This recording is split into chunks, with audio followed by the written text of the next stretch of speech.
The fluorescent lights of Metro General Hospital's emergency room flickered at 2:47 a.m., casting harsh shadows across my exhausted face reflected in the medication cart's steel surface. I'd been on my feet for 11 hours straight, my scrubs rumpled, my dark hair escaping its ponytail in limp strands that stuck to my neck. 28 years old, and the night shift had aged me beyond my years. Nurse Reyes, trauma incoming. 3 minutes. The charge nurse's voice crackled through the overhead speaker, jolting me from my fog of fatigue. I straightened, muscle memory taking over as I prepared the trauma bay, checking supplies with practiced efficiency. Chicago's South Side never slept, and neither did we. Gunshot wounds, stabbings, overdoses, the currency of desperation that flowed through our doors every night. I'd stopped being shocked years ago, stopped letting myself feel too much. You couldn't survive this job if you let every tragedy burrow into your heart. The ambulance bay, doors burst open, paramedics rushing in with a gurney. Male, approximately 35, GSW to the shoulder and abdomen. The lead medic rattled off. Vitals unstable. I lost a lot of blood. I moved into position, my hands already reaching for the IV line, when I caught sight of the patient's face. If you're enjoying this story so far, don't forget to hit the like button and subscribe. Drop a comment telling me where in the world you're watching from. I love hearing from you. Even pale and unconscious, he was striking sharp features, dark hair matted with sweat, strong jaw shadowed with stubble. But it was the aura around him that made me pause, the expensive suit now soaked with blood, the heavy gold watch on his wrist, the way the 3 men who'd followed the gurney carried themselves like soldiers guarding their general. This wasn't a typical South Side shooting victim. Everybody out except medical personnel. Dr. Patterson barked at the men hovering near the doorway. Now, the largest of the 3, built like a mountain with a scar bisecting his left eyebrow, stepped forward. We stay with him. Not in my trauma bay, you don't. Dr. Patterson was 60, unflappable, and had seen everything twice.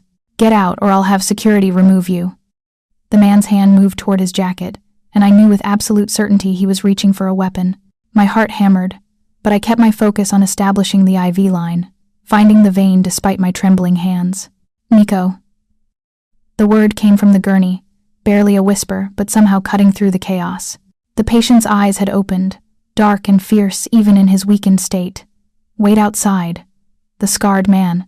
Nico hesitated, then nodded once and withdrew, taking his companions with him, but not before his eyes swept the room, lingering on each of us as if memorizing our faces. The next 40 minutes were a blur of controlled chaos. Doctor, Patterson extracted 1 bullet, determined the second had passed. Through, repaired what damage he could. I worked alongside him, with the efficiency born of hundreds of similar nights, anticipating his needs, monitoring vitals, and keeping our patient stable. He'd lost a dangerous amount of blood, should have been unconscious, should have been crying out in pain. Instead, he tracked our movements with alert intensity, jaw clenched against excruciating pain, refusing medication until Dr. Patterson insisted.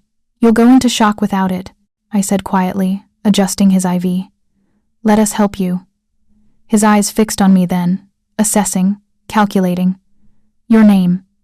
It wasn't a question, but I answered anyway. Sofia Reyes. He nodded once, as if filing the information away, then allowed his eyes to close as the pain medication took hold. By 4 a.m., he was stable and moved to a private room. Dr. Patterson handled the police report required for all gunshot wounds while I finished my charting. The officers who responded were oddly deferential. Their questions perfunctory, as if they were going through motions they knew were pointless. You know who that is? Jenny, one of the other night nurses, whispered as we stood at the nurse's station. She was young, newer to the ER, still capable of being impressed by the drama that unfolded here. Should I? That's Dante Moretti. He runs the North Side. She said it with the reverence usually reserved for celebrities. My cousin works at one of his restaurants, says he's dangerous, connected to everything real estate, imports, clubs, and the illegal stuff nobody talks about, Mafia. She didn't say the word, but it hung in the air between us. I'd suspected as much from the moment those men followed him in, from the expensive suit and the way even the police seemed wary. Chicago had its modern organized crime families, though they hid behind legitimate business fronts now, operating in shadows that even the fluorescent lights of an ER couldn't quite dispel. Well, he's just another patient to me, I said, though my hands still trembled slightly as I filed my paperwork. Bleeds like everyone else. Jenny gave me a knowing look. Girl, did you see him? Even half dead. That man is Sofia. Dr. Patterson's voice cut through Jenny's observation. Mr. Moretti is asking for you. Says he'll only speak with the nurse who treated him. My stomach tightened. Is something wrong? Is he in pain? Vitals are stable. He just wants to talk to you. Dr. Patterson's expression was carefully neutral, but I caught the warning in his eyes. You don't have to go if you're uncomfortable. I should have been uncomfortable, should have refused. But something pulled me toward that room. Curiosity, perhaps, or the same instinct that had made me choose emergency medicine. The need to help even when logic suggested caution. I'll go. The private room was on the 4th floor, far from the ER's chaos. Nico stood guard outside the door, his massive frame blocking most of the hallway. He looked me over with obvious suspicion. He asked for me, I said, straightening my spine, refusing to be intimidated despite the fact that this man could probably snap me in half without effort. Nico studied me for a long moment, then stepped aside. 5 minutes. The room was dim, only a small lamp providing light. Dante Moretti sat propped against pillows, his shoulder and torso bandaged, an IV line still feeding into his arm. He'd refused the hospital gown in favor of his own clothes. Someone had brought him a black shirt that hung open, revealing the white bandages stark against his olive skin. He watched me enter, fully alert despite his injuries. Sofia Reyes, he said, my name sounding different in his voice. Deeper, weighted with significance I didn't understand. Mr. Moretti, you should be resting. I wanted to thank you. He gestured to a chair beside the bed. Sit. It was a command, not a request, but I found myself obeying anyway, exhaustion making my legs weak. You don't need to thank me. I was doing my job. You have steady hands. His gaze dropped to where I'd folded my hands in my lap, an unconscious attempt to hide the trembling that came after adrenaline faded, even when Nico was being difficult. Your friend seemed concerned for your safety. Nico is many things. Friend is one of them. Dante shifted slightly, wincing at the movement. How long have you worked here? The question seemed innocuous, but something in his tone suggested he was gathering information, building a file on me in his mind. 4 years. Night shift the entire time? It pays better, and I have financial obligations. His eyebrows rose fractionally. Family? I hesitated, unsure why I was answering his questions, why I felt compelled to honesty with this dangerous stranger. My younger brother. He's 14, in high school. Our parents died 3 years ago. Car accident. Something shifted in Dante's expression, a flash of what might have been empathy. You're raising him alone. Yes. That explains the exhaustion. His eyes moved over my face, noting details I probably didn't want seen: the dark circles, the hollows beneath my cheekbones, the way my scrubs hung looser than they should. When did you last eat a proper meal? The question caught me off guard. Yesterday. The day before. I don't remember. He reached for the phone beside his bed, pressing a button. Nico appeared in the doorway instantly. Yes, boss? Have someone bring food from Carmelo's. Enough for 2. The good stuff. I can't accept I started. You saved my life. Humor me. He gestured to the chair. When does your shift end? 6 a.m. Perfect. Then sit. He settled back against the pillows, his eyes never leaving my face. Tell me about your brother. What's his name? I should have left. Should have maintained professional distance. But there was something in Dante Moretti's attention that made me feel seen in a way I hadn't experienced in years. Since my parents' death, I'd moved through the world on autopilot, nurse, guardian, survivor. But Dante Moretti noticed. Miguel, I heard myself saying, he's smart. I want to be an engineer. He's on the robotics team at school. Good. Dante nodded approvingly. Education matters. Does he have what he needs? Books, computers, supplies? We manage. The truth was more complicated. The second-hand laptop that barely worked. The textbooks I'd begged the school to let us borrow. The way I'd been skipping meals to make sure Miguel had everything he needed. But I wasn't about to admit that to this man. The food arrived 20 minutes later, delivered by one of Dante's men. The spread was absurd for a hospital room: homemade pasta, fresh bread, salad, tiramisu. The sense alone made my stomach clench with sudden, desperate hunger. Eat, Dante commanded, watching as I hesitated. I've already been shot tonight. My pride can handle watching someone enjoy food while I'm stuck with this. He gestured at the IV line with distaste. I ate, trying to maintain some dignity, but the food was extraordinary, and I was starving. Dante watched me throughout, that same intense focus, as if I were a puzzle he was determined to solve. You're different from what I expected, he said finally. What did you expect? Someone harder, more jaded. His eyes held mine. This job, this city, usually burns the softness out of people. But you've kept yours somehow. I set down my fork, the food suddenly heavy in my stomach. You don't know anything about me, Mr. Moretti. Dante, and you're right, I don't. Not yet, he shifted, reaching for the water cup on his bedside table. And I saw him pale slightly, pain breaking through his control. Instinct overrode caution. I rose, steadying the cup for him, holding it to his lips so he could drink without straining his injuries. His hand came up to cover mine on the cup, warm and surprisingly gentle. Thank you, he murmured after drinking, but he didn't release my hand immediately, his thumb tracing a light circle over my knuckles. Sofia. The intimacy of the moment, his hand on mine, my name in his voice sent an unexpected flutter through my chest. I pulled away, stepping back, professional distance, reasserting itself. I should go. My shift is ending soon. Will you be back? The question seemed casual, but I heard the undercurrent of command beneath it. I work 4 nights a week. Someone else will check on you during the day. That's not what I asked. I met his gaze directly. I don't know if I'll be assigned to this floor again, Mr. Moretti. Dante, he corrected. And you will be. I'll make sure of it. The presumption should have angered me. Instead, I felt that same confusing pull toward him, a magnetic force I didn't understand, and wasn't sure I wanted to resist. Get some rest, I said, moving toward the door. You lost a lot of blood. Your body needs time to heal. Sofia. My name stopped me at the plea, threshold. I looked back. I'm glad it was you tonight. I'm glad you were the one who took care of me. Something in his voice, in his eyes, told me this was more than simple gratitude. This was the beginning of something I couldn't yet define.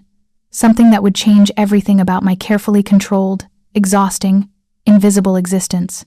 I nodded once and left, Nico's eyes following me down the hallway, as my heart raced with a mixture of apprehension and something dangerously close to anticipation. The next 4 days passed in a blur of shifts and sleep deprivation. Miguel needed help with a science project. The landlord was threatening eviction again, and I picked up an extra shift to cover another nurse who called in sick. Dante Moretti should have been just another patient, forgotten among the hundreds of others who passed through our ER. He wasn't. True to his word, I was reassigned to the 4th floor for my next 3 shifts, specifically to private room 427. The charge, nurse didn't explain why, but her knowing look told me she understood something I didn't, that Dante Moretti had the kind of influence that rearranged hospital schedules without question. Each night, I found him awake when I came to check vitals, as if he'd been waiting, and each night, we talked. He asked about Miguel, about my parents, about the small apartment in Pilsen where we lived. I found myself answering, drawn out by his genuine interest, by the way he listened, as if every detail mattered. In return, he told me carefully selected pieces of his own life. His mother, who died when he was young, his father, who'd built an empire Dante now controlled, his philosophy that loyalty was worth more than gold. He never explicitly mentioned his illegal activities, but they hung in the air between us, unspoken but undeniable. You should go home, I told him on the 4th night as I changed his bandages. The wounds were healing well, though they'd leave scars. Dr. Patterson signed. Your discharge papers. You don't need to be here anymore. Maybe I like the company. His eyes followed my hands as I worked, the intimacy of tending to his body no longer feeling clinical. Or maybe I wanted to make sure I'd see you again. My hands stilled. Dante, have dinner with me, when you're not working. I resumed wrapping the bandage, needing something to do with my hands. I can't or won't, both. I secured the bandage and stepped back, putting necessary distance between us. You're my patient, and even if you weren't, we exist in completely different worlds. He caught my wrist as I turned away, his grip gentle but insistent. What if I don't care about different worlds? You should. I looked down at where his hand circled my wrist, his skin warm against mine. I have a brother to think about, a life to protect. Getting involved with you, Would be dangerous, he finished. I know. But you're already thinking about it, Sofia. I can see it in your eyes. He was right. Against all logic, all self-preservation, I'd been thinking about him constantly. About the way he looked at me, as if I were the only person in the room. About his questions that suggested genuine interest rather than idle curiosity. About the confusing flutter in my chest every time I entered his room. One dinner, he said softly. Just to thank you properly for saving my life. No expectations, no pressure, just two people sharing a meal. I should have said no, should have maintained boundaries. But I was so tired of being invisible, of moving through life, seeing no one and being seen by no one. Dante Moretti saw me, really saw me, and the temptation of that attention was stronger than my fear. One dinner, I agreed, my voice barely above a whisper. But not at one of your restaurants. Somewhere normal, somewhere that doesn't involve your world. His smile transformed his face, making him look younger, almost boyish. Deal, give me your number, I'll make arrangements. After I left his room that night, I stood in the hallway, my heart pounding, wondering what I'd just agreed to, wondering if I'd made a terrible mistake, or if, perhaps, I'd finally done something for myself, something that had nothing to do with survival or responsibility or sacrifice, something that felt dangerously, thrillingly like living. The text came 2 days later, on my night off. A simple message from an unknown number. Tomorrow night, 7 p.m. I'll send a car. I stared at my phone, my thumb hovering over the keyboard, torn between replying and blocking the number. Miguel was at a friend's house for the evening, working on the robotics competition. I had the night free. No shifts, no obligations, no excuses. Where? I typed back. You said somewhere normal. Trust me. Trust. Such a dangerous word coming from a man like Dante Moretti. But I found myself replying, okay. The car that arrived the next evening was sleek and black, expensive but not ostentatious. The driver was an older man with kind eyes who introduced himself as Marco and treated me with surprising courtesy, as if I were someone important, rather than a nurse from the south side. We drove north, away from my neighborhood's familiar poverty, into areas where buildings gleamed, and people strolled without looking over their shoulders. The restaurant Marco stopped in front of was small, intimate, tucked between two larger establishments.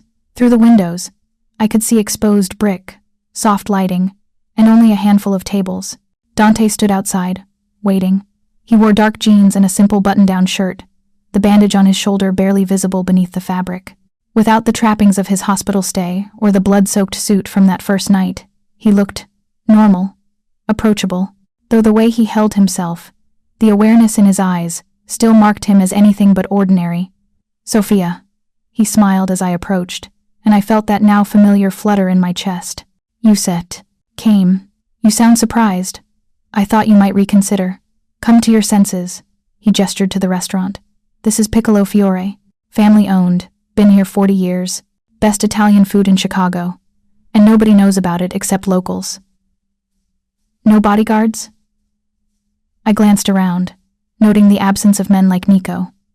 Marco's in the car if I need him, but tonight, he offered his arm. Tonight, I'm just Dante, and you're just Sofia, two people having dinner. Normal, like you asked. The restaurant was everything he'd promised. Warm, intimate, with a grandmother in the kitchen and her grandson serving tables. Dante was clearly known here. The young man greeted him with genuine affection, not the wariness or fear I'd expected. Mrs. Ricci makes the best ossobuco you'll ever taste, Dante said as we settled at a corner table. And her tiramisu is religion. We ordered, and for the first time in longer than I could remember, I relaxed. Dante was easy to talk to when he wasn't being commanding, with a dry sense of humor that caught me off guard and made me laugh. He asked about my nursing training, my favorite books, and my memories of my parents, and slowly, carefully, I found myself asking about him. Why did you take over your father's business? I asked over the ossobuco, which was indeed extraordinary. You could have done anything. Why this? His expression grew thoughtful. Duty, legacy, and because someone had to, and I was raised for it. He paused. My father built something that employed hundreds of families, protected neighborhoods the city forgot about, provided services people needed when legitimate channels failed them. You're justifying crime, I said quietly, Not accusingly, but seeking understanding. I'm explaining context. He met my gaze steadily. Yes, some of what I do exists outside the law, but I also run legitimate businesses that provide jobs, support local communities, donate to schools and hospitals, including yours. That surprised me. Metro General? Anonymous donor. But yes, the new wing, the updated equipment in the ER. My money filtered through enough channels to remain untraceable. He took a sip of wine. I told you, Sofia. Loyalty matters. The hospital saved my life. I will repay my debts. I processed this new information, this complication to the neat categories I'd tried to put him in. Why are you telling me this? Because you asked. Because I don't want there to be secrets between us. His voice dropped lower. And because I want you to know exactly who I am before. Before what? Before I ask to see you again. And again. Before I admit that I haven't stopped thinking about you since you held my hand steady while I tried to drink water. Before I tell you that you're the first person in years who's looked at me and seen a man rather than a position or a threat. My heart hammered against my ribs. Dante. I know this is complicated, he interrupted gently. I know I come with dangers you didn't ask for. But I'm asking anyway, Sofia. Give me a chance. Let me take you to dinner again. Let me get to know your brother. Be part of your life. Let me show you that what's between us is worth the risk. But looking at Dante Moretti across the table, seeing the vulnerability beneath his control, feeling the pull toward him that had only grown stronger despite my resistance. One more dinner, I heard myself say. Let's start with that. His smile was like the sunrise. One more dinner. I can work with that. One more dinner became 2, then 3, then weekly occurrences that began to reshape the landscape of my carefully ordered life. Dante was patient in a way I hadn't expected, never pushing for more than I was ready to give, content to exist in the spaces between my shifts and Miguel's schedule. He sent cars to drive me home after late shifts, though I protested the extravagance. He had groceries delivered to my apartment, high-quality food that appeared, without explanation. Though I knew exactly who was responsible. He never mentioned the checks that had started arriving at Miguel's school, covering fees I'd been struggling to pay. But I recognized his handwriting on the donation forms. The groceries, the school fees, the car service, I said one evening as we walked along the lakeshore. Thank you. It helps more than you know. His hand found mine, our fingers intertwining. You don't have to do everything alone anymore. He stopped walking, turning to face me, his free hand coming up to cup my cheek. I know you can. Your strength is one of the things He paused, something intense flickering in his eyes. One of the things I admire most about you. But why should you have to do everything alone when I'm here? Because accepting help from you means accepting your world. And I'm not sure I'm ready for that. What are you ready for? His thumb traced my lower lip, sending shivers down my spine despite the warm summer air. Tell me, Sofia. Help me understand the boundaries. I looked up at him.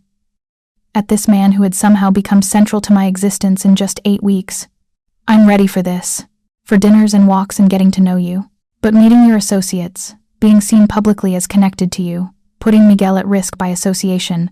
Miguel will never be at risk, Dante interrupted, his voice hardening with an edge I'd learned to recognize. I've already been assigned protection. Discreet. He'll never know they're there. My stomach clenched. You what? 2 men. Ex-military. They follow his route to school, watch the house, make sure he's safe. I should have told you sooner. But you decided for me. I pulled away from him, anger and something like fear coursing through me. You made choices about my brother's life without even asking. Dante's jaw tightened. Sofia, you need to understand something. The moment we started seeing each other, the moment people in my world realized you mattered to me, you both became potential targets. The protection isn't optional. Targets for what? For who? For anyone who wants leverage against me. For rivals who'd use you to get information or apply pressure. For the FBI who might try to turn you into an informant. He moved closer, his hands gripping my shoulders. I won't apologize for keeping you safe. I can't. The reality of his words settled over me like a shroud. This wasn't paranoia or overprotection. This was the genuine consequence of caring about someone in Dante Moretti's position. I should never have agreed to that first dinner. But you did. His voice softened. And now we're here. And I'm asking you to trust me. Trust that I know how to protect what's mine. I'm not yours, I said, but the protest sounded weak even to my own ears. Aren't you? His eyes searched mine. Sofia, I've been patient.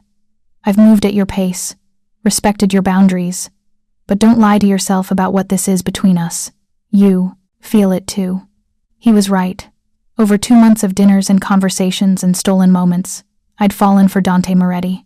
Not the dangerous crime boss or the wealthy businessman, but the man who listened when I talked about my day, who asked thoughtful questions about Miguel's robotics competitions, who looked at me like I was the most fascinating person in the world. I'm scared, I admitted. Of your world, of losing the control I've fought so hard to maintain, of what it means to care about you. I'm scared too. The confession surprised me. I haven't let anyone close in years, Sofia. Haven't wanted to. And then you walked into that trauma bay with your steady hands and your exhausted eyes, and everything changed. He pulled me closer, his forehead resting against mine. I know I'm asking a lot. I know the risks are real, but I can't walk away from you. Won't. So I'm asking you to make a choice. Either trust me to keep you and Miguel safe while we figure this out, or end this, now before we're both in too deep. The ultimatum hung in the air between us. I could feel his heartbeat where our bodies pressed together, rapid despite his controlled exterior. This was the moment: choose safety and solitude, or risk everything for a chance at something more. I want to meet him, I said finally.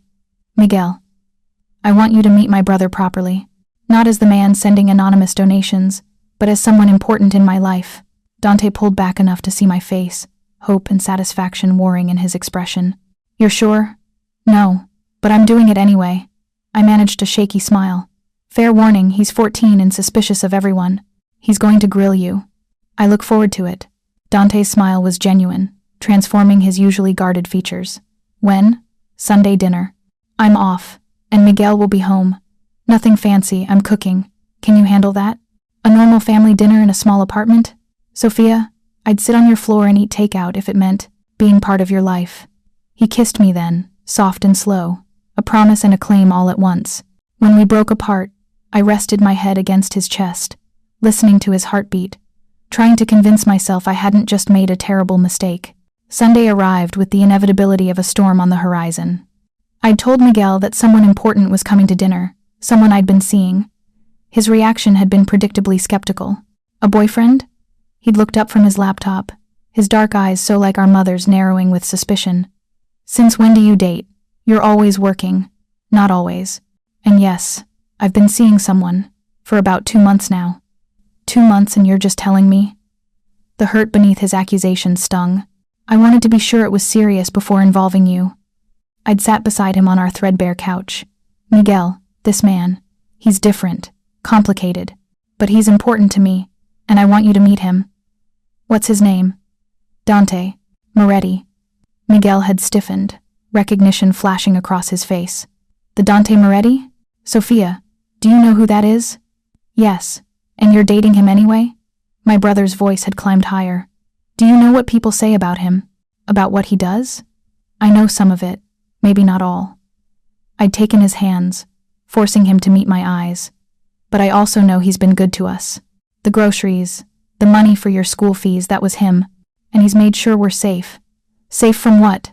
I'd hesitated, unsure how much truth a 14-year-old could handle. From complications that come with knowing him. Miguel, I won't lie to you. Dante's world has dangers, but he's assigned people to protect you, to make sure nothing touches us. Without asking? Without asking, I'd admitted, which is something we're going to discuss. But he did it because he cares about me, and by extension, you. He wants to meet you properly. Will you give him a chance? Miguel had stared at me for a long moment, processing. Finally, he nodded. One dinner, but I'm watching him, Soph. If he's not good enough for you, I'll tell him. Now, as I prepared chicken adobo, our mother's recipe, and set our small table with mismatched plates that had seen better days, I questioned whether I'd made the right choice. Bringing Dante into this space, my sanctuary, felt like inviting a hurricane into a carefully constructed house of cards. The knock came precisely at 6. I smoothed my dress, a simple blue sundress Dante had never seen, and opened the door. He stood in the hallway holding flowers and a wrapped box, dressed in dark jeans and a white button-down, casual but still impeccably put together. His eyes moved over me with open appreciation. You look beautiful. You haven't seen my apartment yet. Reserve judgment. I stepped aside to let him in, acutely aware of how small everything must seem to a man who lived in a Gold Coast penthouse. But Dante's eyes weren't cataloging the filthy, shabby furniture or the water-stained ceiling. They were taking in the details that made this space ours, the photos of our parents on every surface, Miguel's robotics trophies lined up on a makeshift shelf, the colorful throw blanket our grandmother had crocheted draped over the couch. It's a home, he said softly, handing me the flowers lilies, my favorite, though I'd never told him. Thank you for inviting me into it. Miguel emerged from his bedroom, shoulders squared, chin lifted in unconscious mimicry of our father's protective stance. He looked young and impossibly brave, facing down the man he perceived as a threat to his sister. You must be Miguel. Dante extended his hand, treating my brother with the same respect he'd show an adult. I've heard a lot about you. Sofia says you're building an autonomous robot for the state competition. Miguel shook his hand, his grip firm. She talks about me? Constantly. She's very proud of you. Dante held up the wrapped box. I took the liberty of bringing something. If it's presumptuous, you can tell me to take it back. Miguel unwrapped the box carefully, his eyes widening as he revealed a high-end microcontroller and sensor kit equipment I knew he'd been researching but that we couldn't afford. This is a professional grade. Sofia mentioned your current setup was limited. I thought this might help. Dante's voice was casual, but I caught the slight tension in his shoulders, the way he watched Miguel's reaction carefully. My brother looked up, suspicious gratitude warring on his face. Why are you giving me this? If you're hooked on this story, make sure to subscribe and turn on notifications so you never miss an upload. Your support means everything and helps me bring you more emotional stories like this one. Because your sister is important to me, which makes you important to me. Dante's voice was steady, honest, and because talent shouldn't be limited by resources. Sofia said you're in organized crime. Miguel! I gasped, but Dante held up a hand. It's a fair question. He deserves honest answers. Dante met my brother's challenging gaze. I run businesses that operate in gray areas, yes. Some of what I do isn't strictly legal, but I also employ hundreds of people, support local communities, and try to operate with a code that my competitors don't always share. I won't pretend to be something I'm not, especially not to your sister or to you. Miguel processed this, his eyes never leaving Dante's face. And Sofia? What is she to you? The question hung in the air, weighted with everything Miguel was really asking. Are you using her? Will you hurt her? Can I trust you with the most important person in my life? Dante's eyes found mine across our small living room, and what I saw there made my breath catch. She's everything, he said simply, still looking at me. The person I think about when I wake up and before I sleep. The reason I want to be better than I am. The first person who's seen me as just a man in longer than I can remember. Miguel looked between us, reading the truth in Dante's expression, in my own that I couldn't quite hide. Finally, my brother's shoulders relaxed slightly. Okay, you can stay for dinner, but I'm sitting between you two, and if you make my sister cry, I don't care how many bodyguards you have. Dante's lips twitched with suppressed amusement. That's fair, and noted. Dinner was awkward at first, the three of us navigating new dynamics around our small table, but gradually, conversation began to flow. Dante asked intelligent questions about Miguel's robotics project, offering insights from his engineering degree I hadn't known he possessed. Miguel, despite his initial suspicion, warmed to the attention from a man who clearly respected his intelligence. I watched them together, the crime boss and the 14-year-old genius, and felt something shift in my chest. This could work. This strange, complicated thing we were building might actually survive. The adobo is incredible, Dante said, his hand finding mine under the table. Your mother's recipe? How did you know? Because you cook it with love. I can taste it. His thumb traced circles on my palm, the casual intimacy making me flush. Miguel caught the gesture, his eyes narrowing slightly before he apparently decided to allow it. So what are your intentions with my sister, Mr. Moretti? Miguel, I gasped again, but Dante laughed, a genuine sound I'd rarely heard from him. Your intentions? He repeated, clearly amused. Formal. I respect that. His expression grew serious. My intentions are to be part of Sofia's life in whatever capacity she'll allow, to support both of you however I can, to keep you safe from any consequences of my world, and eventually, if she'll have me, to make this permanent. My heart stopped. We hadn't discussed permanence, hadn't labeled what this was beyond seeing each other. But Dante had just laid his cards on the table in front of my brother, making a declaration I hadn't expected for months, maybe years. Permanent how? Miguel asked, ever the engineer seeking precision. That's between me and your sister. Dante's eyes met mine. But I don't do anything halfway, Miguel. When I commit to something or someone, it's completely. After dinner, Miguel retreated to his room to start working with his new equipment, leaving Dante and me alone in the living room. I could hear the soft sounds of tinkering through the thin walls, a comfortable soundtrack to my brother's obsessive focus. You handled that well, I said, collecting dishes. He liked you. He'll never admit it, but he did. Dante helped me carry plates to our tiny kitchen, fitting his tall frame into the cramped space. He's protective of you. I respect that. His arms came around my waist from behind, pulling me back against his chest. I meant what I said, Sofia, about permanence. I leaned into him, letting myself enjoy the solid warmth of his body against mine. We've only been seeing each other for 2 months. I've known people for years and never felt what I feel for you. His lips brushed the shell of my ear. I'm not asking you to decide anything tonight. I'm just telling you where I stand, so there's no confusion about what I want. I turned in his arms, looking up at his face. And what do you want, Dante Moretti? You, in my life, in my home, in my bed. His voice dropped lower. I want to wake up next to you. I want Miguel to see me as family, not a threat. I want to build something real with you, Sofia. Something that lasts. Your world, I'll handle my world. That's my job, keeping you separate from the darkness while letting you share in everything else. His hand cupped my face. I'm not asking you to become part of what I do. I'm asking you to be my refuge from it. What if I can't be enough? What if the normal life I can offer isn't sufficient for someone like you? Something fierce flashed in his eyes. You think I want normal? Sofia, I've had everything money can buy. I've had women who saw only my wealth and power. What I want is you, the nurse, who works double shifts to support her brother, who saves lives and asks for nothing in return, who looks at me and sees a man worth knowing beneath all the rest. That's not normal. That's extraordinary. He kissed me then, deep and consuming, his hands tangling in my hair as he backed me against the counter. I responded with matching hunger. Months of careful restraint fracturing under the weight of want and feeling. His tongue swept into my mouth as his hands roamed my body, relearning curves through the thin fabric of my dress. Dante, I gasped when he moved to my neck, his teeth grazing sensitive skin. Miguel's right there. I know. He pulled back with visible effort, his breathing ragged, pupils dilated. Believe me, I know.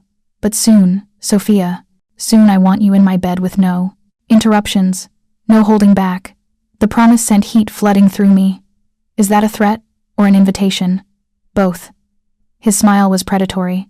Say yes to permanence, and I'll show you exactly what I mean. Before I could respond, my phone buzzed with an incoming text.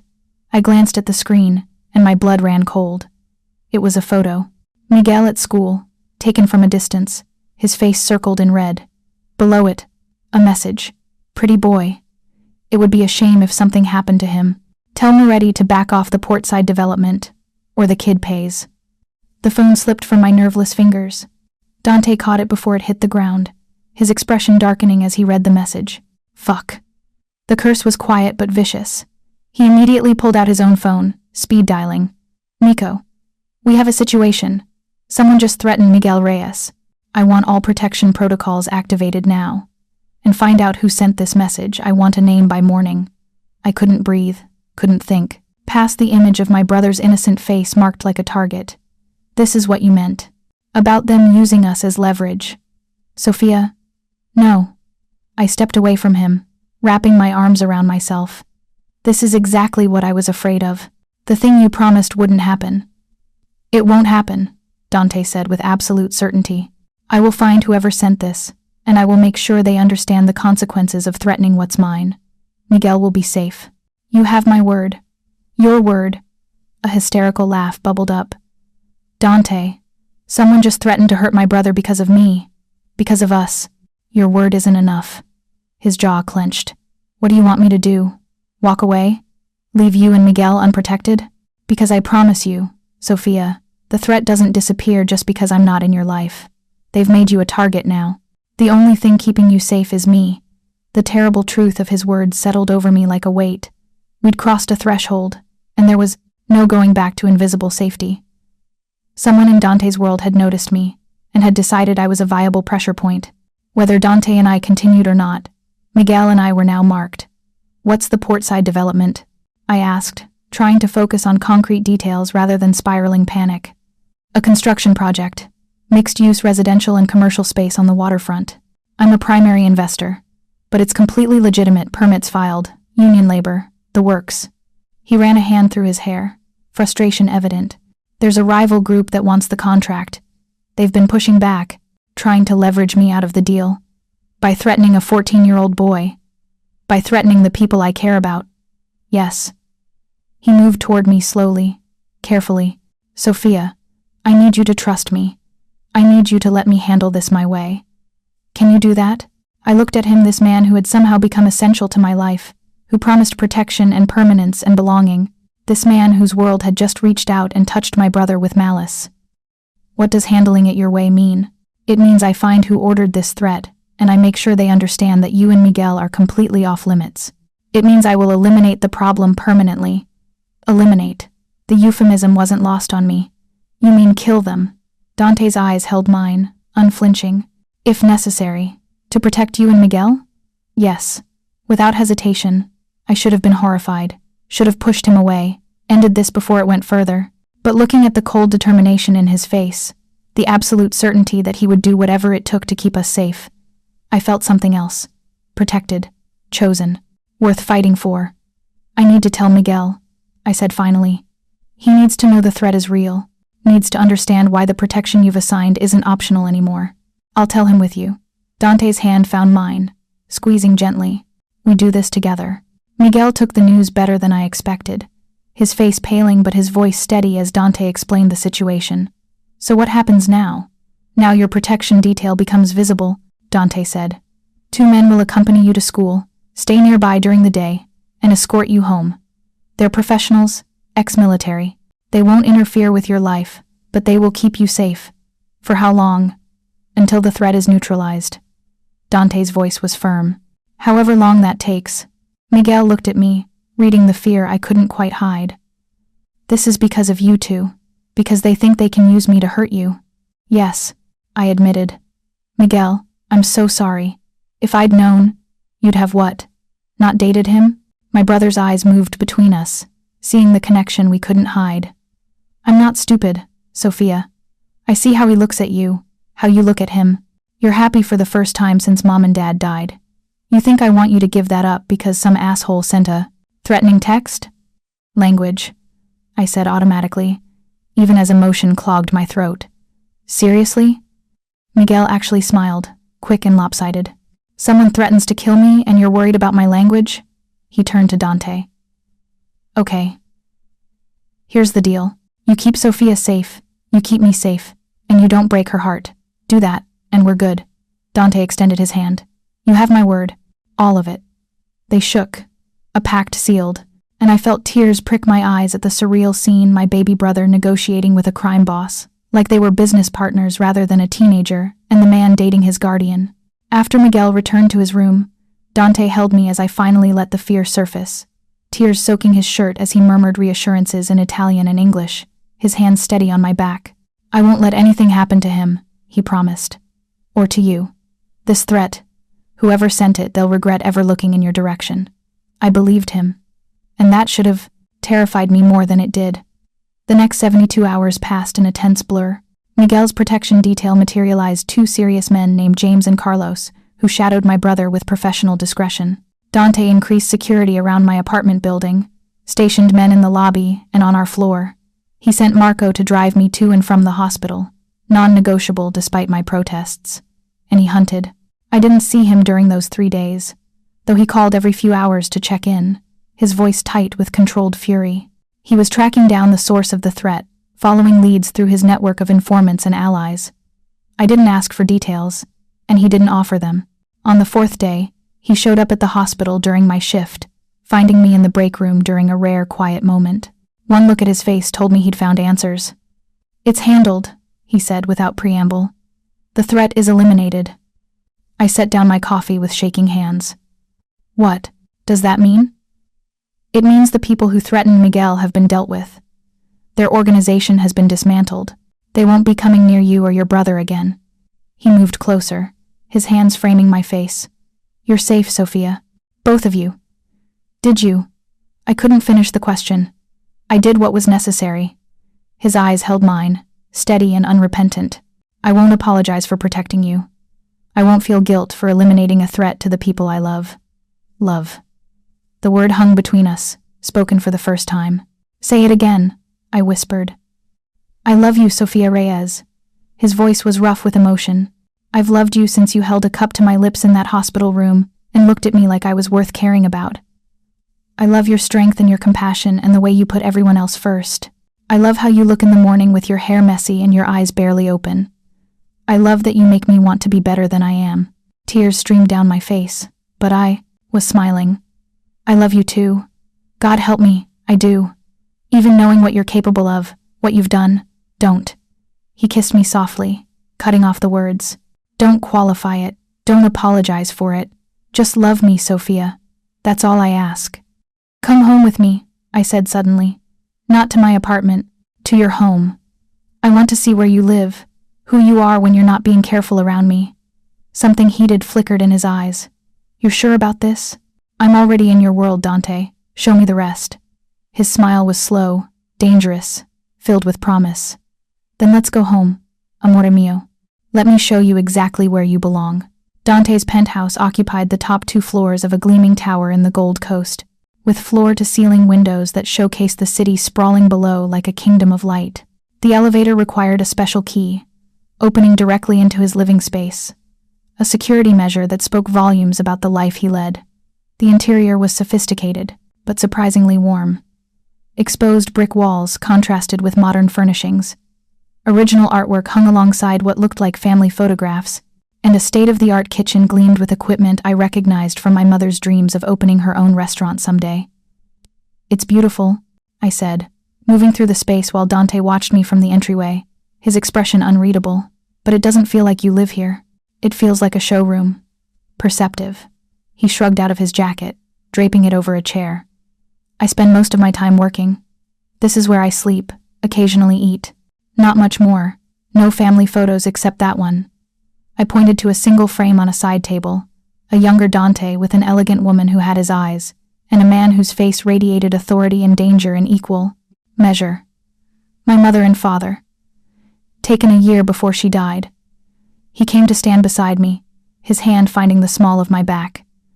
She had cancer, fought it for 3 years, before it finally won. I was 17. "I'm sorry."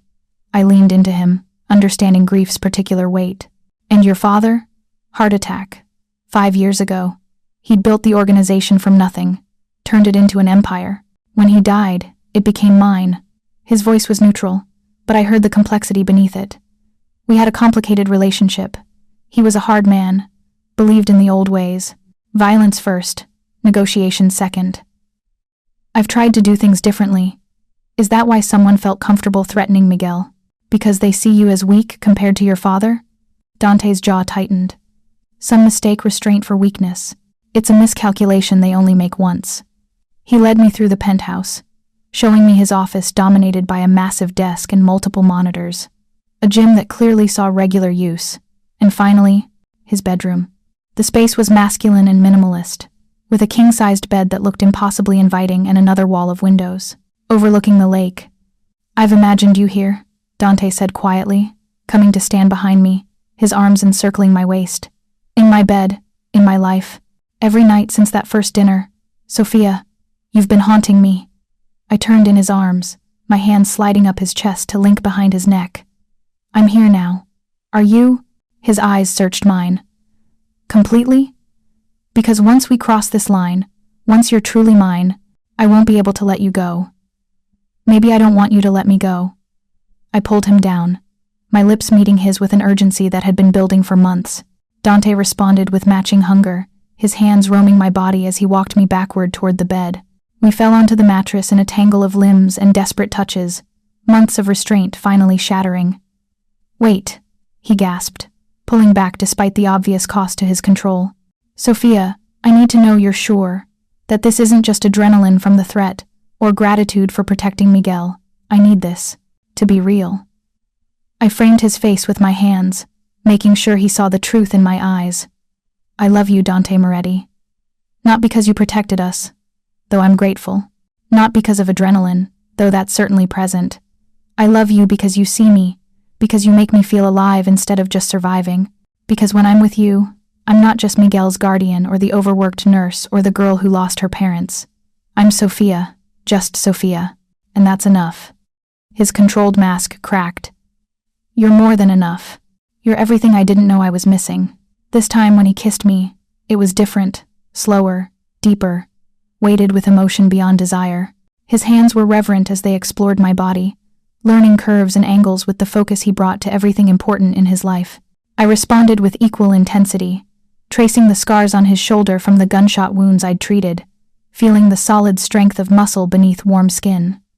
"You're so beautiful," he murmured against my throat, his lips blazing a trail to my collarbone. "Do you have any idea what you do to me? How many nights have I laid here thinking about this moment?" I arched into him, my body answering what my words couldn't articulate. Dante took his time, refusing to rush despite the urgency thrumming through both of us. He mapped every inch of my skin with his mouth and hands, learning what made me gasp, what made me moan his name. When we finally came together, it was with a rightness that stole my breath. This wasn't just physical, it was a claiming, a binding, a recognition that we belonged to each other in ways that transcended logic or safety. After, wrapped in his arms with my head on his chest, listening to his heartbeat slow to normal, I felt something I hadn't experienced in years. Peace. Not just contentment, but the deep certainty of being exactly where I was meant to be. "Stay," Dante said quietly, his fingers tracing patterns on my bare shoulder. "Not just tonight. Move in with you and Miguel both. Let me take care of you properly." I propped myself up on an elbow, studying his face in the dim light filtering through the windows. "That's a big step. We've already taken the biggest step." His hand cupped my face. "I love you. You love me. Everything else is logistics. Logistics like Miguel finishing high school in our neighborhood, like me keeping my job at the hospital, like maintaining some semblance of the life we've built. Miguel can finish school wherever he wants. I'll hire drivers, maintain security. You can work at any hospital in the city, or not work at all if you prefer. As for your life," he pulled me down for a kiss. "I'm not asking you to give it up, Sofia. I'm asking you to expand it, add me to it. Let me be part of it in every way." "And what do I add to your life, Dante? What does a nurse from the South Side bring to the table for Chicago's most powerful crime boss?" His expression turned fierce. "Everything that matters. Humanity, perspective, love without agenda. You ground me, Sofia. You remind me why I work to make my father's empire into something better. You give me a reason beyond profit and power." I wanted to say yes. Every fiber of my being wanted to fall into the life he was offering. But the practical part of me, the part that had kept Miguel and me afloat for 3 years, couldn't ignore the complications. "Let me talk to Miguel," I said finally. "This affects him too. If he's comfortable with it, if he thinks he can handle the change, then we'll make it work." Dante's smile was triumphant, as if my conditional agreement was as good as acceptance. "However you need to do this, amor mio. I'm patient." Miguel's reaction to the proposal was surprisingly pragmatic. "So, we'd live here?" He stood in Dante's penthouse 3 days later, his eyes wide as he took in the space. "Like, this would be our home?" "Yours and Sofia's, yes." Dante had invited us for dinner, his way of showing Miguel the life he was offering. "You'd have your own room, your own space, complete privacy. And I've already looked into schools nearby. There's an excellent STEM program at Lincoln Park Academy that has a nationally ranked robotics team." Miguel's eyes lit up at that, then shadowed with doubt. "What about my friends? My current team? You'd stay in touch, obviously. And I'd arrange transportation whenever you wanted to see them." Dante's tone was reasonable, not pushing. "But Miguel, I need you to understand something. The threat against you was real. Living here, under my protection, means you're safer. It means Sofia can stop worrying every time you leave for school." My brother looked at me, reading the truth in my expression. I had been worried, constantly, since that text message. Even with the threat eliminated, I couldn't shake the fear that someone else might target him. "What do you think, Soph?" Miguel asked. "Is this what you want?" "I want you safe," I said honestly. "I want you to have opportunities we couldn't afford before. I want to stop living paycheck to paycheck, stop working doubles just to keep the lights on, but only if you're comfortable with it. Your opinion matters more than mine." Miguel was quiet for a long moment, his engineer's brain clearly processing variables and outcomes. "Can I bring my stuff? My posters? My equipment? All of it?" "Everything," Dante confirmed. "This is your home, not a hotel. Make it yours." "And you're not going to try to be my dad or anything weird like that?" A ghost of a smile touched Dante's lips. "I wouldn't presume. You had a father who I'm sure was a good man. I'm just the guy who loves your sister and wants to make your lives easier." Miguel nodded slowly, then extended his hand. "Okay, we'll try it. But if it doesn't work, if things get too weird or dangerous, we reserve the right to leave. Deal?" "Deal." Dante shook his brother's hand, respect evident in his eyes, "though I'm going to do everything in my power to make sure you both want to stay. If you're hooked on this story, make sure to subscribe and turn on notifications so you never miss an upload. Your support means everything and helps me bring you more emotional stories like this one." The move happened over the following weekend. Dante sent a team to pack our apartment professionals who handled our meager belongings with the care usually reserved for priceless artifacts. Miguel's new room was twice the size of his old one, with a massive desk for his projects and windows overlooking the city. My things were moved into Dante's room, our belongings intermingling in ways that felt both intimate and surreal. "This is crazy," I said that first night, standing in the master bathroom that was larger than my old bedroom. 2 months ago, I was scrubbing dishes in a tiny apartment. Now I'm living in a penthouse with a man who runs half of Chicago. Dante came up behind me, his arms encircling my waist, his reflection meeting mine in the mirror. "Does it feel wrong?" "It feels like a dream I'm going to wake up from." "Then let me make sure you never want to wake up." He turned me in his arms, his kiss promising exactly that. The first few weeks of our new life had a honeymoon quality. Miguel thrived at his new school, his robotics team quickly recognizing his talent. I transferred to Northwestern Memorial, a more prestigious hospital closer to the penthouse, where the pay was better and the resources more abundant. And Dante, true to his word, made sure we wanted for nothing. But paradise, I was learning, always had a price. It started with small things, looks from Dante's associates when I attended business dinners, their expressions a mix of curiosity and calculation. Whispers from hospital staff who'd somehow learned about my connection to Dante Moretti, the way strangers watched me now when I was out with Marco, as if trying to determine my value, my purpose. Then came the FBI. I was leaving the hospital after a shift when 2 agents approached, flashing badges and polite smiles that didn't reach their eyes. "Miss Reyes? I'm Agent Walsh. This is Agent Kim. We'd like to ask you a few questions about Dante Moretti." Ice flooded my veins. "I have nothing to say to you." "We're not accusing you of anything," Agent Walsh said smoothly. "We're just hoping you might have information that could help us understand Mr. Moretti's business operations." "I don't know anything about his business." "You live with him, don't you? Moved into his penthouse last month with your brother?" Agent Kim's voice was deceptively gentle. "Miss Reyes, we know you're a good person. A nurse who works hard, takes care of her family. We don't want to see you caught up in something that could destroy your career, your future." "Are you threatening me?" "We're offering you a way out." Agent Walsh handed me a card. "Before things get too complicated, before you're in too deep, call us, if you want to talk. We can protect you and your brother, help you start over somewhere safe." They walked away, leaving me shaking on the sidewalk, their card burning in my hand. Marco appeared moments later, his expression dark. "I saw them approach you. Mr. Moretti needs to know about this immediately." I nodded, unable to speak past the fear clogging my throat. This was what Dante had warned me about, the other dangers beyond rival criminals. The government agencies that would see me as a potential informant, a weakness to exploit. Dante's reaction when Marco reported the incident was controlled fury. He made calls, his voice clipped and dangerous as he spoke to lawyers and contacts within the police department.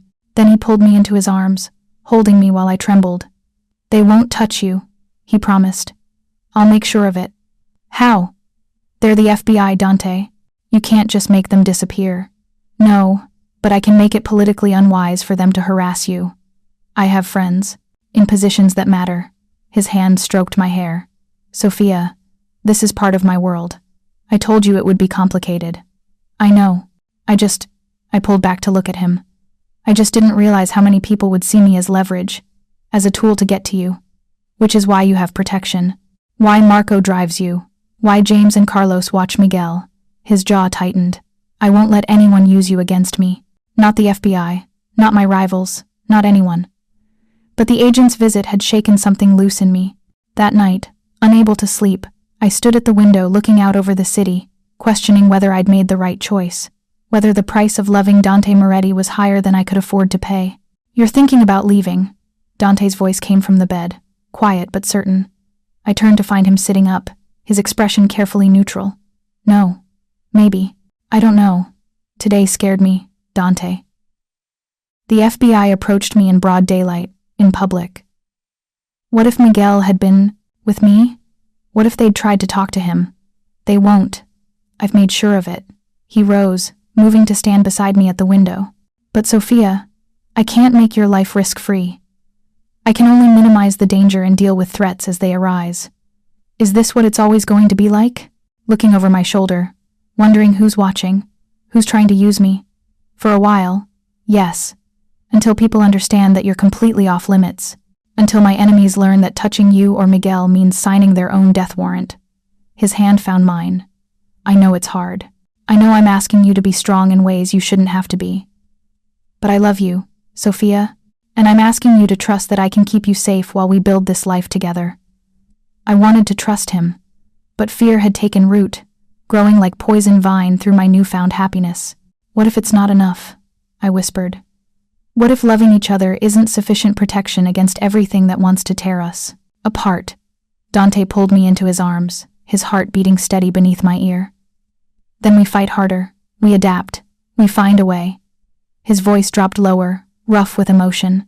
But giving up isn't an option, amor mio. Not for me. I'll burn the whole city down before I let anyone take you from me. The possessive declaration should have frightened me. Instead, I found comfort in it, in knowing that Dante's commitment matched my own, that he would fight for us with everything he had. Okay, I said finally. We fight. Together. The next blow came from an unexpected direction. I was at the hospital, treating a routine case in the ER, when my charge nurse pulled me aside, her expression uncomfortable. Sofia, there's a situation. The administration wants to see you immediately. My stomach dropped. What kind of situation? I think it's better if they explain. The administrative office was on the 5th floor, all polished wood and uncomfortable chairs. Dr. Harrison, the hospital administrator, sat behind his desk, looking deeply unhappy. Beside him sat a woman I didn't recognize, severe in a gray suit. Miss Reyes, please sit. Doctor, Harrison gestured to a chair. This is Miss Patterson from our legal department. We need to discuss some concerns that have been brought to our attention regarding your personal associations. Ice flooded my veins. My personal associations. Specifically, your relationship with Dante Moretti. Miss Patterson's voice was crisp, clinical. We've received pressure from several sources suggesting that your connection to Mr. Moretti creates a liability for the hospital. There are concerns about patient confidentiality, about potential conflicts of interest, about the hospital's reputation. I have never violated patient confidentiality, I said, fighting to keep my voice steady. My relationship with Dante has nothing to do with my professional responsibilities. Nevertheless, Doctor, Harrison said, his tone apologetic but firm, we're in a difficult position. The board is recommending a leave of absence, while we investigate whether your continued employment represents a security risk. A leave of absence. I couldn't quite process what they were saying. You're suspending me because of who I'm dating? We're trying to protect you, Miss Reyes, Miss Patterson said. And the hospital. Surely you understand the position this puts us in. Understanding crashed over me. The FBI had made good on their subtle threat.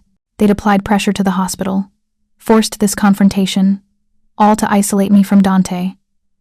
How long is this leave?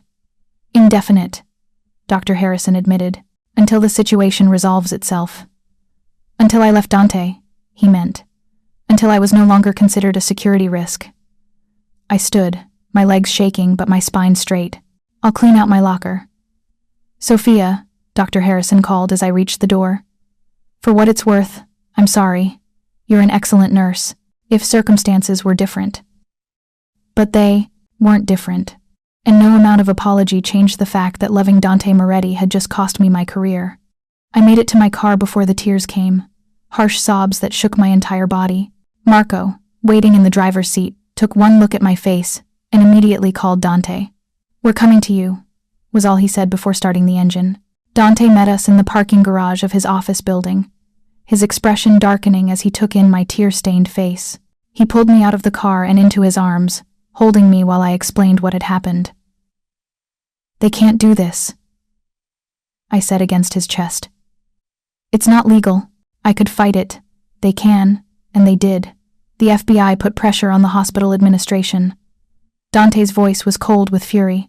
"They're trying to isolate you, make you dependent on me so you'll break under the strain and cooperate." "Well, it's working." I pulled back, wiping my eyes. "Dante, I can't lose my career. Nursing is who I am. It's how I've survived, how I've supported Miguel. Without it, you still have me. You still have a home, security, everything you need." His hands framed my face. "Sophia, I know this is hard, but your job doesn't define you. You're so much more than your profession. But what if this is just the beginning? What if they go after Miguel next? What if they threaten his school, his future?" The fear I'd been suppressing finally broke free. "I can't let loving you destroy everything we've built. I can't let Miguel pay the price for my choices." Dante's expression turned dangerous. "They won't touch Miguel. I've made sure of it. And as for your job, give me 24 hours. I'll handle it." "Handle it how? You can't threaten the FBI. Watch me." He kissed me hard, claiming and making a promise. "Trust me, amor mio. I've been playing this game longer than they have. I know how to win." But as Marco drove me home, I couldn't shake the feeling that we were approaching a precipice, that the forces aligned against us were stronger than Dante's considerable power, and that eventually something would have to give. That night, unable to sleep despite Dante's reassurances, I went to Miguel's room. I found him awake, working on his robotics project, his face illuminated by the glow of his laptop. "Can't sleep either?" he asked, glancing up. I sat on the edge of his bed, just thinking. "About the hospital thing?" I heard Dante on the phone. "He's pretty pissed." "Language," I said automatically, then sighed. "Miguel, are you happy here? Really happy?" He closed his laptop, giving me his full attention. "Yeah, actually. I know it's weird and complicated, but, Soph, for the first time since Mom and Dad died, I'm not worried about money. I'm not watching you kill yourself with double shifts. I'm at a school that actually challenges me, with equipment I could never have afforded." He paused. "Is that wrong? To be happy even though things are messy?" "No, baby, it's not wrong." I blinked back tears. "I just want to make sure this is worth it, that I'm not sacrificing too much for something that might not last." "Do you think it won't last?" Miguel's eyes were sharp. "Too old for 14. Because from where I'm sitting, that man is crazy about you. Like, obsessed in kind of an intense but not creepy way. Despite everything." I smiled. "Obsessed?" "He looks at you like you're the only person in the room, and he listens when you talk. Really listens. That's rare, Soph." Miguel's expression turned serious. "Look, I get that his world is dangerous. I'm not stupid, but I also see how much lighter you are when he's around. You laugh now. You didn't laugh for like 2 years after Mom and Dad." The observation hit me squarely in the chest. "I didn't realize. Because you were too busy taking care of me to take care of yourself." Miguel reached out, squeezing my hand. "Let Dante take care of you for once. Let someone else be strong so you can breathe. And stop worrying about me, I'm tougher than I look." I pulled my brother into a hug, marveling at when he'd become so wise. "When did you grow up?" "Probably around the time I realized my sister was dating a crime boss," he said dryly, making me laugh despite the tears. True to his word, Dante handled the hospital situation within 24 hours. I woke to find him already dressed, on the phone in his office, his voice cold with authority as he spoke to someone who was clearly being backed into a corner. When he finally emerged, his expression was satisfied. "It's done. The hospital is reversing their decision. You'll receive a formal apology and an offer of immediate reinstatement with back pay for the days you missed." I stared at him, coffee cup halfway to my lips. "How?" "The hospital receives significant funding from several charitable foundations I control." The board was reminded of this fact, along with the reality that discrimination based on personal associations could result in a very expensive lawsuit. His smile was sharp, and I may have had a conversation with the agents who pressured them. They've been reassigned to Alaska, effective immediately. "Dante, you can't just—" "I can, and I did." He pulled me into his arms. "Nobody threatens you, Sofia. Nobody tries to take away what you've earned. And certainly nobody tries to manipulate you into betraying me. Those are lines that don't get crossed without consequences." I should have been disturbed by the casual display of power, by how easily he dismantled obstacles that seemed insurmountable to me. Instead, I felt only relief and a growing understanding of what it meant to be protected by Dante Moretti. "Thank you," I whispered against his chest. "Always." His arms tightened around me. "For you and Miguel, always." The crisis with the hospital and FBI faded into background noise as summer turned to fall. Miguel's robotics team advanced to state championships. I returned to work with new appreciation for both my career and the security Dante provided. And slowly, carefully, we built something real, a life that incorporated both my world and his. I met more of his associates, learning to navigate the complex social dynamics of his business. Some accepted me with genuine warmth. Nico, especially, became an unlikely friend. Others watched me with suspicion, clearly doubting whether a Southside nurse belonged in Dante's rarefied circles. One evening, at a charity gala Dante insisted I attend, I found myself cornered by Sofia Reyes, a stunning woman in her 30s, who radiated the kind of confidence that came from old money and older connections. "So you're the famous Sofia," she said, her smile sharp, the woman who finally captured Dante's attention. "We've met before," I replied, recognizing her from one of the first dinners I'd attended. "You're Marco Ricci's daughter." "Very good. You've been studying." Sofia's eyes moved over me, assessing. "Tell me, how does it feel to be Dante Moretti's first serious relationship in, what, 8 years? Maybe more?" "I wouldn't know about his previous relationships, because there haven't been any. Not real ones." She leaned closer, her voice dropping. "Dante doesn't do relationships, Sofia. He does transactions. What does he get from you that's worth breaking his own rules?" The question stung, hitting insecurities I'd been trying to suppress. "You'd have to ask him." "I'm asking you." Sofia's gaze was penetrating. "Because, from where I stand, you're either incredibly naive or incredibly valuable. And I'm trying to determine which. Maybe I'm neither. Maybe I'm just someone he loves." Sofia laughed, a crystalline sound that turned heads. "Love, how refreshingly simple." She took a sip of champagne. "Word of advice, from someone who's known Dante since childhood: don't mistake possession for affection. Men like him don't love in the way normal people do. They acquire. They protect what's theirs. But love, that requires vulnerability they can't afford." Before I could respond, Dante appeared at my side, his hand immediately finding the small of my back, a claiming gesture that didn't go unnoticed. "Sofia, I see you've met Sofia. Just getting acquainted." Sofia's smile didn't waver. "She's lovely, Dante. Very different from your usual type." "That's the point." Dante's voice carried an edge. "If you'll excuse us." He guided me away, his hand firm against my back. Once we were alone on a balcony overlooking the city, he turned to me, his expression concerned. "What did Sofia say to you?" "That you don't do relationships. That I'm either naive or valuable, and she's trying to figure out which." I met his eyes. "Is she right?" Dante's jaw tightened. "Sofia is bitter because I wouldn't give her what she wanted years ago. Don't listen to her poison." "But is she right?" I pressed. "Am I possession or partner, Dante? Because sometimes it's hard to tell the difference." He pulled me closer, his hands framing my face. "You're everything, Sofia. Partner, lover, the person I want to build a future with. Yes, I'm possessive, I won't apologize for that. You're mine, and I protect what's mine fiercely. But that doesn't mean I don't love you. It means I love you so much that the thought of losing you makes me capable of things that would terrify you." "I'm already terrified," I admitted, "of how much I need you, of how completely you've taken over my life. of what it means that I can't imagine going back to who I was before. Then don't go back. His voice was rough with emotion. Stay with me, Sofia. Not just in my home, but in my life. Completely. Permanently. He reached into his pocket, pulling out a small velvet box that made my heart stop. Inside was a ring, a simple but stunning diamond that caught the light and threw it back in rainbow fragments. Marry me, Dante said, his eyes holding mine with absolute intensity. Make this official. Make it so no one can question your place in my world. Your right to be at my side. Make it so I can call you my wife and know that you're mine forever. Tears spilled down my cheeks as I stared at the ring, at this man who'd transformed my life so completely. Dante, don't say no, he interrupted, almost pleading. Don't tell me it's too soon or too complicated. We both know this is inevitable. We both know we're meant for this. He was right.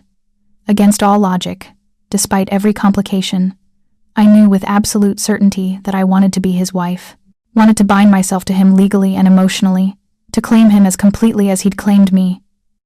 Yes, I whispered. Yes, I'll marry you. Dante's smile was brilliant, transforming his usually controlled features into something joyful and young. He slipped the ring onto my finger, a perfect fit, because, of course, he'd known my size and kissed me with a passion that made my knees weak. You just made me the happiest man in Chicago, he murmured against my lips. Only Chicago? I teased, breathless. The world, he corrected. The universe. Everywhere that matters. We stood on that balcony for a long time, holding each other while the city glittered below, making plans for a future that felt both thrilling and terrifying. A future where I would be Sofia Moretti, wife of the most powerful man in Chicago's underworld. A future where invisible would never again be a word used to describe me. The engagement changed everything. Suddenly, I wasn't just Dante's girlfriend or the woman living in his penthouse. I was his fiancée, soon to be his wife, and that carried weight in his world. The women who'd been coldly polite now sought my friendship. The men who'd dismissed me now treated me with careful respect. Even Sofia Reyes sent a gift, an expensive bottle of champagne with a note that read simply, "Congratulations, I was wrong about you." Miguel's reaction was characteristically practical. So I'm going to have a crime boss as a brother-in-law? Cool. Does that mean I get a discount on protection services? Miguel, I gasped, but Dante laughed, the sound genuine and warm. Kid, you get lifetime protection for free. Family rate. The wedding was planned for spring, 6 months away. Dante wanted to do it right, a celebration worthy of his position, but intimate enough to reflect what we actually wanted. We'd invite his associates and my handful of friends from the hospital, Miguel's robotics team, and the people who'd become family in my years of struggle. But first, there was one final test waiting for us. It came on a cold November evening, 3 months after the engagement. Dante had been tense all day, making calls in Italian, his expression darker than usual. When he finally came to find me, his face was grim. We need to talk. You and Miguel both. My heart sank. What's wrong? Antonio Marchesi is making a move. He's been quiet since I dealt with the people who threatened Miguel, but now he's pushing back. Hard. Antonio Marchesi. I'd heard the name whispered among Dante's associates, a rival boss who controlled the South Side, who'd been challenging Dante's authority for years. What kind of move? The kind that puts you both at risk again. Real risk. Sofia, not threats that can be eliminated quietly. Dante's hands clenched into fists. He's declared that you and Miguel are legitimate targets, that taking you would be fair game in our conflict. Terror flooded through me. Why would he do that? What did we do to him? You exist. You matter to me. That's enough. Dante pulled me into his arms, holding me tight. I won't let him touch you. But I need you and Miguel to go somewhere safe, somewhere far from Chicago while I handle this. Go where? I have a property in Italy, Tuscany. Beautiful, secure, staffed with people I trust absolutely. You and Miguel could stay there until this is resolved. It might be a few weeks, maybe longer. I pulled back, searching his face. And what will you be doing while we're safely in Tuscany? His expression went cold, dangerous. Ending this, permanently.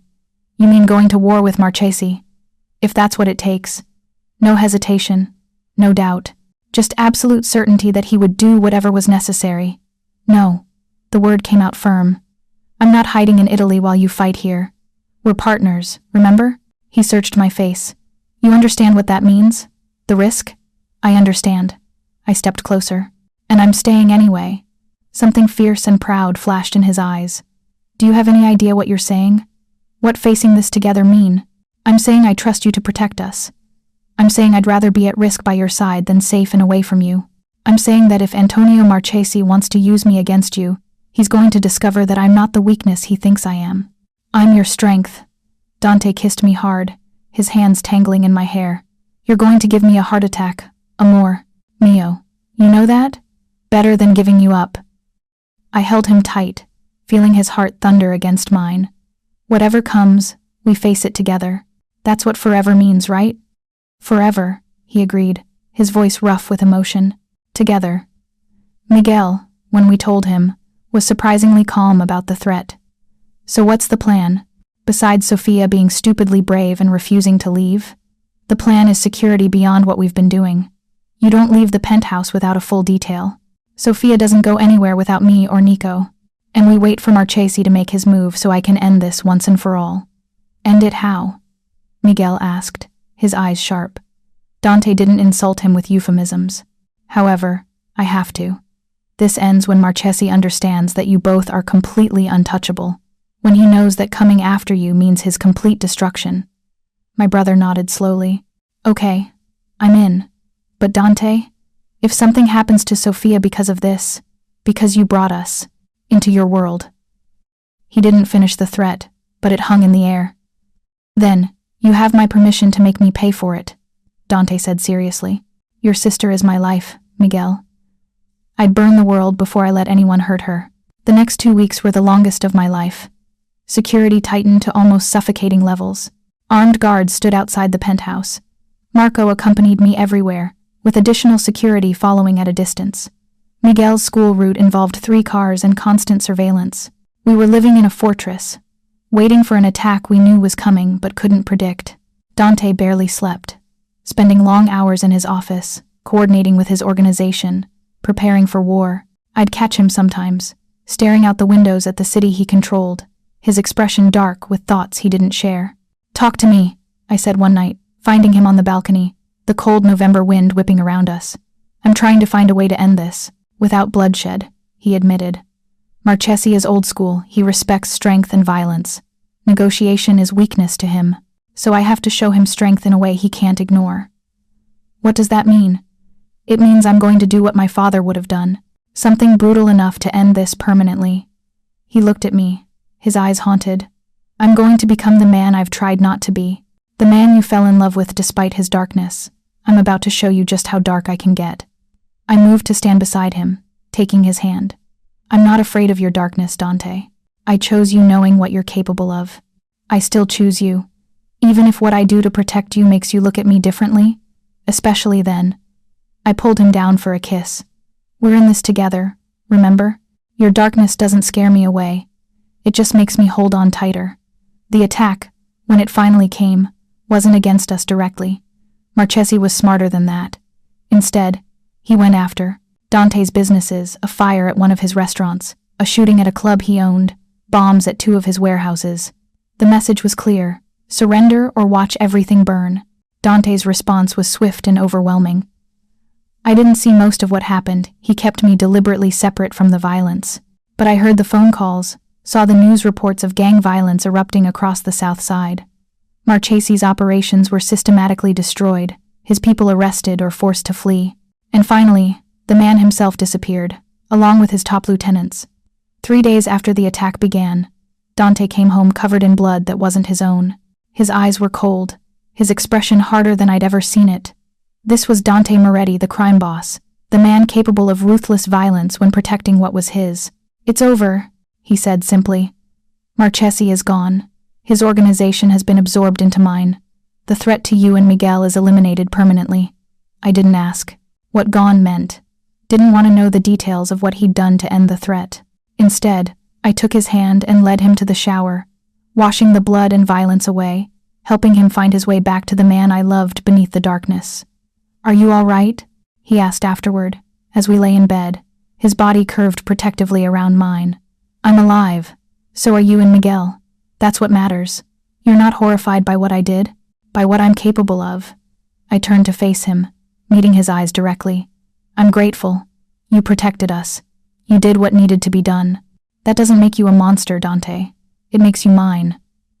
Something in his expression cracked, vulnerability flooding in. I don't deserve you. Probably not. I agreed with a small smile.